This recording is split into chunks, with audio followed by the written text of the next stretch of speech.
Salut, j'espère que tout le monde va bien. Aujourd'hui, je te retrouve pour une nouvelle vidéo et ça fait un moment qu'on ne s'est pas vu sur la chaîne. Tout simplement parce qu'il y a eu énormément de choses qui ont fait que j'ai dû tout simplement prendre un petit peu de repos et surtout ne plus penser sur mes jours off au poney. Et clairement, c'est sur mes jours off que je te fais des vidéos, puisque aujourd'hui, par exemple, on est le lundi 18 mars. C'est le lendemain de concours, c'est également le jour off par excellence que j'ai. Aujourd'hui, je me suis dit que quand même, il fallait qu'on parle et que je t'explique un petit peu voilà, ce qui se passait actuellement au club pour que tu aies quand même un petit peu de nouvelles et aussi que tu comprennes pourquoi sur la chaîne ces temps-ci, il y a un petit peu moins d'activité.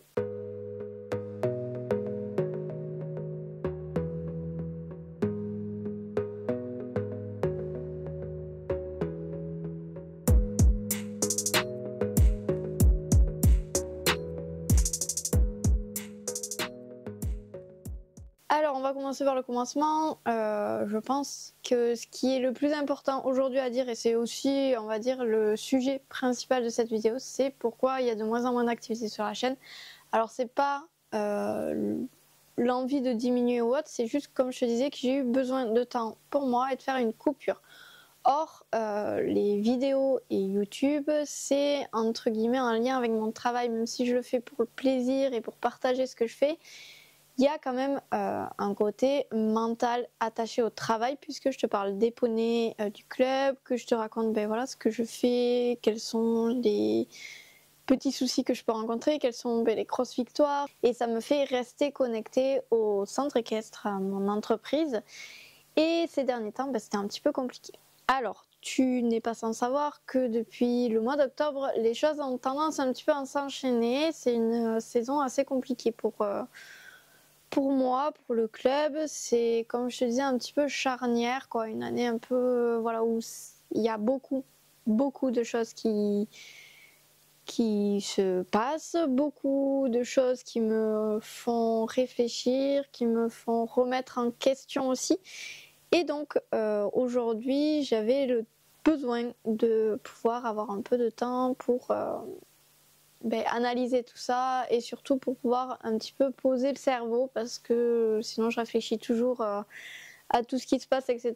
Je pense que tous ceux qui sont comme moi et qui ont une activité pro qui gèrent seuls sont dans le même cas. Donc voilà, c'est compliqué et on a du mal à déconnecter, et là c'était vraiment ce qu'il me fallait. Donc c'est pour ça que j'ai un petit peu ralenti YouTube, et également parce que la batterie était pénible. Voilà, elle tenait de moins en moins, et donc j'ai changé parce que clairement je prenais plus de temps pour faire les vidéos, parce qu'il fallait faire tout vite et c'était l'enfer. J'ai enfin trouvé une batterie officielle, donc ce problème étant réglé, me revoilà. Avec tous ces péripéties qui font que aussi il y a un peu moins de vidéos, s'inclut en fait du changement dans ma vie personnelle, tout simplement parce que Greg a changé de travail. Alors c'est le même travail qu'il fait parce qu'il est dans la même boîte, mais il a un poste plus important, donc plus de responsabilités, des horaires qui changent un petit peu. Et ils sont en train de faire une réorganisation d'entreprise, donc le temps de travail est différent. Là, ça me correspond mieux parce que depuis le mois de novembre, on a toutes nos soirées ensemble, chose qu'avant c'était pas le cas, puisque soit il travaille du matin, soit il travaille du soir. Là, en fait, c'est des horaires plutôt matin, voire journée. En fait, au plus tard, entre guillemets, hein. Il est censé terminer à 17 h, donc ça arrive que des fois il arrive à 19 h, 19 h 30 à la maison s'il y a eu un problème, mais c'est le grand max auquel il peut rentrer, alors qu'avant, quand il travaillait du soir, il travaillait jusqu'à 21 h, et des fois il rentrait à 22 h 30, 23 h s'il y avait des problèmes.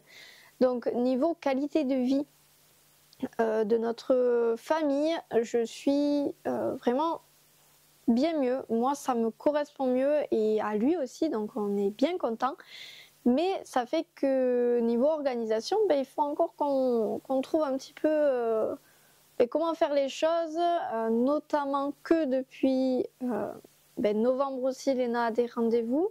Et cette année est assez costaud pour elle parce qu'elle est en CE1 et en fait on a des soucis d'apprentissage. Alors c'est rien de grave parce que Léna est une petite fille très intelligente qui arrive à faire beaucoup de choses et qui comprend très bien ce qu'on demande, mais on a des difficultés en fait à la lecture et à l'écriture, donc qui sont, on va dire, des éléments très importants en fait dans notre société et dans l'éducation de notre pays. Et donc clairement, on est en train en fait de faire pas mal de choses pour l'aider. Et en fait, c'est des procédures qui sont longues. En fait, on est en train de tout mettre en place. Et le lundi après-midi, donc là, je te filme par exemple, il est midi. À 14h30, je m'en vais de la maison pour en fait enchaîner 2 rendez-vous avec Léna. Donc, je dois aller la chercher plus tôt à l'école. Puisqu'elle quitte l'école à 15h le lundi pour faire ses rendez-vous et pour qu'on puisse en fait l'aider dans la suite de ses études. Et comme je disais, ça demande de l'investissement des parents. Et donc ça fait que le lundi, je ne suis plus à la maison l'après-midi puisque je ne rentre qu'à, on va dire, 18h. Voilà, pour mettre un petit peu large parce que je fais les courses aussi pendant qu'on attend entre ces 2 rendez-vous. Parce que par souci que ça ne fasse pas trop pour Léna, on n'a pas collé les rendez-vous, on a mis du temps. En fait, on avait 2 choix. Et finalement, j'ai préféré le fait d'avoir du temps entre pour qu'elle puisse un petit peu déconnecter, que ce soit pas l'enfer pour son 2e rendez-vous. Et donc, entre-temps, on va faire les courses. Donc, quand je rentre, il faut que je range mes courses, voilà, avant de pouvoir faire des activités pour moi ou m'occuper des poneys. Et donc, c'était aussi principalement le lundi, comme tu vois là, que je te fais les vidéos et que je les commence à les monter, que je fais le travail dessus. Et c'est vrai que depuis les vacances de février, on a le 2e rendez-vous qui s'est mis. On a un bilan en avril. Donc, on risque d'avoir aussi des rendez-vous hebdomadaires qui se glissent après les vacances d'avril pour Léna. Pour avoir un suivi. Donc en fait il va falloir à chaque fois jongler et en fait comme ça change en fait rapidement, j'ai du mal à trouver une organisation entre tout. Et donc aujourd'hui c'est la chaîne YouTube qui en pâtit un peu. Donc pour moi YouTube c'est vraiment un loisir. Donc si ça devient lourd pour moi de devoir faire les vidéos, et bien tout simplement je me dis c'est pas grave, je le ferai quand j'aurai le temps et quand ça me fera plaisir tout simplement. Donc actuellement avec tous ces changements, les soucis de santé aussi de 15 qui aussi mettent une chape de plomb et les soucis de tout ce qui était foin etc. Puisque comme je te l'ai déjà dit, mon entrepreneur est décédé en début d'année, et bien ça me mettait une énorme charge mentale et clairement il a fallu un moment que je dise stop et que je pense à moi un petit peu et surtout à ma tête parce que franchement j'étais au bord de l'explosion. Donc c'est pour ça que ce temps-ci tu as eu moins de vidéos, donc je t'invite fortement à t'abonner à la chaîne et à activer la cloche des notifications parce que là je prévois de te faire une autre vidéo mais je ne sais pas si j'aurai le temps de la monter pour la semaine prochaine, donc ça risque de pas être très régulier pendant un petit moment. Voilà, j'en suis un petit peu désolée, mais c'est comme ça. Et quand j'aurai réussi à m'adapter à tous ces changements, eh bien je reviendrai comme je le faisais jusqu'à maintenant, une vidéo par semaine sur YouTube. Je t'ai parlé un petit peu de 15 et je voulais te donner des nouvelles. Donc en fait c'est encore un petit peu compliqué. 15, on est sur les derniers soins, on va dire, qu'on fait avec la vétérinaire. Donc ma vétérinaire qui me suit depuis très longtemps maintenant et en qui j'ai complètement confiance. Et on travaille vraiment toutes les deux ensemble pour trouver la solution. Et je lui ai demandé il y a 2 semaines de venir faire un bilan pour 15. Donc la dernière fois je te disais que comme on ne trouvait pas, on allait sûrement l'envoyer en clinique ou faire un prélèvement de mucus par ma vétérinaire, sauf que ma vétérinaire n'a pas le matériel qu'il faut et donc il fallait l'envoyer en clinique. J'ai quand même demandé à ma vétérinaire de revenir faire un point pour qu'on voit ce qui pourrait être fait et qu'on réétudie en fait la question parce que on est les 2 personnes qui connaissent le mieux la ponette. Aujourd'hui, 15, on est sûr qu'elle a bel et bien un souffle au cœur, donc c'était une supposition que j'avais depuis très longtemps dès qu'elle a commencé à travailler en fait, parce qu'au galop elle avait tendance à s'essouffler rapidement. En fait, c'est pas qu'elle s'essoufflait, c'est que sa respiration devenait très forte et naso très dilaté, comme s'il lui fallait en fait tout ouvrir pour avoir une bonne ventilation et vraiment prendre ce qu'il lui fallait. Par contre, tout ce qui était récupération et tout après l'effort, c'était vraiment nickel, on n'avait aucun problème, comme mes autres chevaux de club en fait, voire même mieux que certains. Donc en fait, on a laissé comme ça avec la vétérinaire parce que clairement, faire les analyses, c'est cher et ça servait pas à grand chose parce qu'on n'avait pas de souci de récupération après l'effort. Donc voilà, on n'a pas forcément poussé plus loin.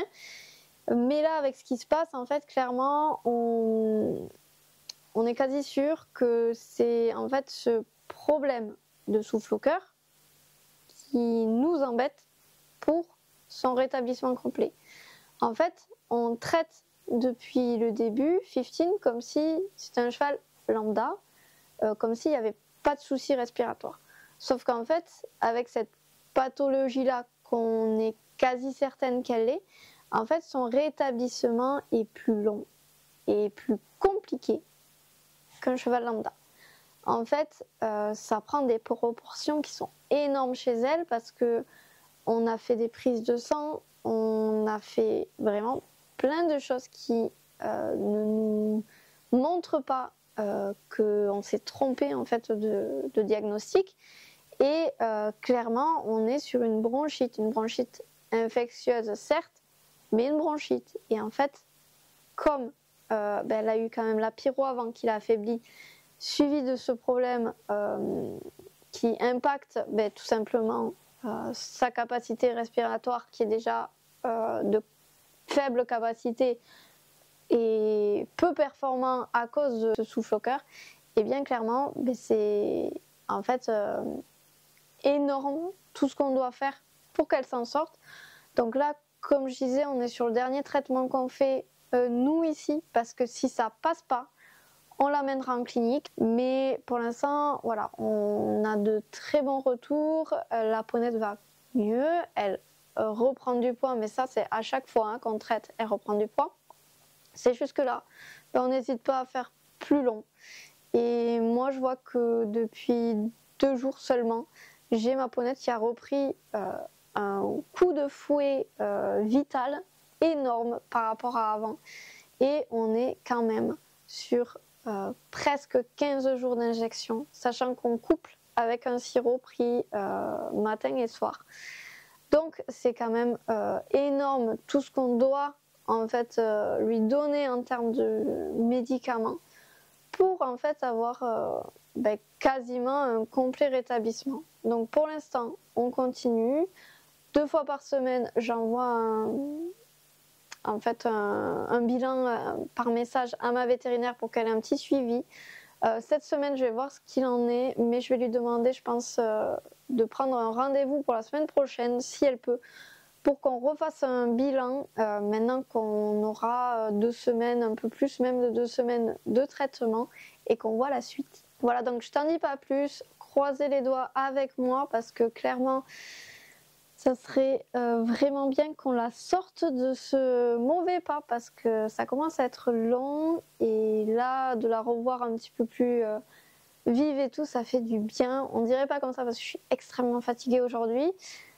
Mais voilà, je suis super contente. Je voulais aussi profiter de cette vidéo pour te donner des nouvelles de Numénor qui va très bien aussi puisque le loulou il a été castré la dernière fois, je te disais qu'il venait d'être castré. Mais il n'y a eu aucun problème pour lui. Voilà, lui, comme si rien ne s'était passé. Il est normal. Voilà, pas de gonflement, rien. Donc c'est vraiment chouette. Je suis super contente que ce soit aussi bien passé, sachant que c'était la première fois que je faisais castrer un poney. Parce que j'ai toujours eu des femelles. Donc voilà, j'avais pas eu ce souci-là avant et j'ai toujours acheté des ongles. Voilà, donc c'était la première castration sur place et écoutez, ça s'est super bien passé, donc je suis super contente. Et le loulou, là, il est au pré, tranquille, il ne sort que quand il y a la maréchale qui vient le voir, donc c'est-à-dire tous les 10 semaines. Et il est sorti la semaine dernière, il a été nickel. Voilà, il n'a pas bougé, ça a été top, donc tant mieux. Je voulais aussi te parler un petit peu de Minas. Donc Minas, elle a commencé le travail depuis début mars. Voilà, on a laissé passer quelques jours après l'ostéo pour qu'elle récupère. Et là, elle sort 2 fois par semaine. Donc c'est soit le mercredi ou le jeudi. Et ensuite, le vendredi, on fait des petites séances pour commencer à travailler un petit peu la mise en longe et progressivement aller travailler sur un travail un peu plus physique parce que mentalement, elle est prête à faire ce travail-là. Et de temps en temps, on fera des séances un peu plus mentales. Mais pour l'instant, voilà, elle se sort très bien de tout ce qu'on a pu voir et voilà, c'est cool. Pour ce qui est de Erebor et Aloha, elles vont très bien. Donc je voulais juste te donner la date des mises bas prévues. Donc Aloha devrait mettre bas pour le 6 avril et Erebor le 20 avril. Donc c'est dans très peu de temps. Donc aussi ça risque d'un petit peu jouer le mois d'avril sur les sorties des vidéos parce que clairement, j'ai 2 poulinages à faire cette année et ils sont très rapprochés. Donc voilà, la fatigue, déjà que voilà, je suis assez fatiguée, ça va se cumuler et ça va être un petit peu compliqué. Mais voilà, dans tous les cas, tu auras des nouvelles et une vidéo de présentation par poulain dès que j'aurai pu te le faire. Voilà tout le monde, c'en est tout pour cette vidéo. J'espère en tout cas que ça t'a plu d'avoir un petit peu de nouvelles. Comme je t'ai dit, je ne sais pas quand sera la prochaine vidéo, donc je t'invite encore une fois à t'abonner et activer la cloche des notifications. Et je te dis à très bientôt pour une nouvelle vidéo. Bye!